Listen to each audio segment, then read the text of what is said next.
Welcome to another Smart Money Concepts video. Every single one of us wants to become a millionaire. That is, if we aren't one already. But did you know that the millionaire's average age in America is 57, which means most of them are not born with a silver spoon? Most of these millionaires worked really hard to expand their wealth and money, and it didn't even happen as quickly as they wanted it to. This is true unless, of course, they won the lottery. In reality, it takes years and sometimes decades to become really rich. According to Warren Buffett's business partner and billionaire Charlie Munger, the first $100,000 is the hardest to achieve. This is said to be the most difficult thing to attain on your journey of building your wealth, especially if you don't have seed money. Seed money is money allocated to initiate a project, make an initial investment, or start a business. Listen, investing is both a difficult and a slow process, and this is true, especially for those who are starting from scratch and have a chunk of debts and loans to pay. But it doesn't mean that even if your earnings reach almost six figures a month, it will be easy for you to achieve your first $100,000.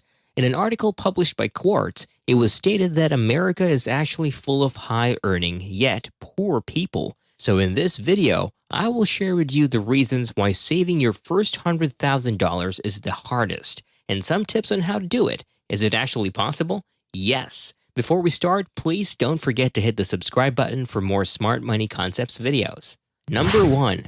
Compound interest isn't felt at the start. The true power behind investing and saving lies in that first $100,000. Once you achieve it, the next hundreds of thousands of dollars will be easier. But why is it so hard the first time around? Mainly because of compound interest. So, what is compound interest? Compound interest means that the interest you get every year is then added to the principal interest that you have. So basically, it's dynamic. Your money grows and it flourishes rapidly.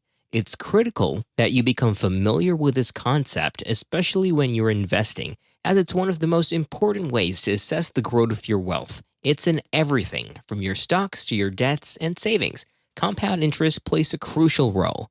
Compounding is quite powerful, but it can only be felt if you have a lot of upfront capital, in this case, $100,000. Because, for example, if you only have $10,000 invested and you multiply it by the average annual interest rate of 7%, it would take 34 years to achieve your first $100,000. And yes, saving that first $100,000 is difficult. In order to do so, you really have to reassess your lifestyle. You have to take a deeper look at all of the things you buy, from that shirt from eBay to that latest iPhone model at the Apple Store. The results are rewarding though, because once you hit your first $100,000, things will start to get better for you exponentially. In Charlie Munger's words, things will start to snowball for the better. Think about it. If you have $100,000 as your starting capital and you multiply it by an aggressive 10% interest rate for, let's say, 15 years, a total value of your savings will reach about $418,000. Wow, it actually quadrupled the starting amount, all because of the compound interest. How did we get this answer? A compound interest calculator. I would encourage you to begin playing with compound interest calculators online. There are hundreds of them, and they are free. In this example, we did not add any additional contributions to our starting capital, and the money was compounded annually. If in fact we had compounded the above example daily, the example interest would have yielded another $30,000, which you will discover when you begin to use compound interest calculators. As your savings grow and your compound interest starts to snowball, your effort also starts to lessen, and sometimes you won't even have to budget at all because this financial magic can help you achieve your goals at a much faster rate. So now you can see that you really have to reach that first $100,000 and let the power of compounding do your work for you. Even if it means lessening your lunch dates, retaining your old iPhone 7, or renting a small-sized apartment, remember that these sacrifices will pay dividends in the future and more than you could have ever imagined. Want to know how to achieve your first million? We're here to help. Hit that subscribe button and the notification bell to get notified whenever Smart Money Concepts posts a new video. Number 2, it's the start of your wealth building journey.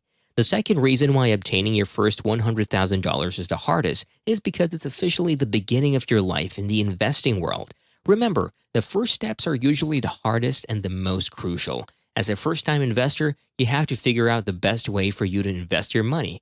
It depends on your budget, risk tolerance, and investing style. $100,000 may look like a mountain right now, but no mountain is too high to be climbed, right? Don't get discouraged if your wealth building journey starts out really slowly. Stop comparing yourself to others because you have different goals. They may have really nice cars right now because that's what they wanted, but you will be saving your money to ensure your early retirement. You might think that you need to have at least $10,000 before you start to invest in things, but I tell you now, even your $100 can go a long way. You can invest it in a stock index mutual fund, or you can open an IRA that has no minimum deposit. The amount isn't the most important thing when you're a new investor. Rather, it is your readiness to invest. Just make sure that you already have an emergency fund, which is enough to cover at least 3 to 6 months worth of expenditures before you invest. This will help keep your savings and investments even during times of emergency allocations. You also need to assess your risk tolerance. It is not a secret that investments are quite volatile. They can be really lucrative now, but they may be futile later on, so you have to study the financial risk that your investment will potentially face just in case. But remember, risks also have returns. High-yield bonds and high-growth stocks can produce bigger returns, but they come with bigger risks too. Investing can also be active and passive, and it depends on the time you're willing to allocate for it. Buying and selling stocks through a broker is an example of active investing, while mutual fund investing falls under passive investing. Here, you will let someone do your investment for you. Don't forget, investing money means you want to have more money. And it doesn't stop when you achieve your goal. It just creates more opportunity for you to grow your money and secure a good financial future. Number 3, it entails an immense change in your life. When I say immense, I mean really big, that it creates such an impact in everything you do. It requires you to save that extra $50 and eat your leftovers in the fridge instead. It means you start walking to your destination instead of booking that Uber. It needs you to learn more about stocks and every little thing about it. And that's not an exaggeration. Let me tell you, this can go one of two ways. First, it can be really hard to start, but you'd learn to live with it and it gets easier. Or second, it can be quite easy at the beginning, but you'd eventually grow tired of it. It can only be done if you really have the heart for it, and if you absolutely want to have that first $100,000 in your bank. Here's a tip. You must always remember why you're doing this, and that these little things, when added up, actually become the big things. And big things always come in great packages, like your first million. Before you start computing your compound interest, don't forget to hit that subscribe button and the notification bell to get notified whenever Smart Money Concepts posts a new video. As much as I want you to succeed in your goal of reaching your first $100,000, I need you to agree that doing this is worth your time and effort. So I'm here to tell you some things you can do to accumulate your first $100,000. Lessen your expenses. This means keeping your budget as tight as possible. Yes, even if you have the actual money to buy some things. You can lessen your dinners at restaurants and cook at your home instead. Buy your groceries in bulk rather than buying often in small amounts. Stop your costly vices such as smoking and drinking out.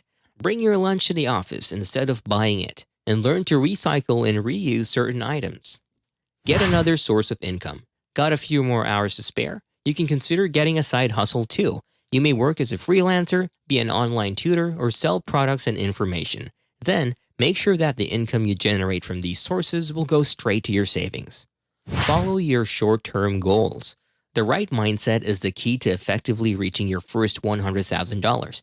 You have to keep reaching for your short-term goals in order to achieve your long-term ones. Your short-term goal of listing your expenses, creating a budget, and reducing your debt to save at least $1,000 a month can help you reach your desired amount in just 6 years. Developing your money habits will definitely help manage your financial future, which will surely come in handy in your goal of achieving that $100,000. Although having that amount of money in your savings is really difficult to do, it isn't impossible. Once you achieve it, the momentum is yours already, and it gets even easier in the long run. How about you? What is one tip you can share with us as we all try to achieve that first $100,000? Write it in the comments below. Click the like and subscribe buttons now to make sure that you don't miss our next video.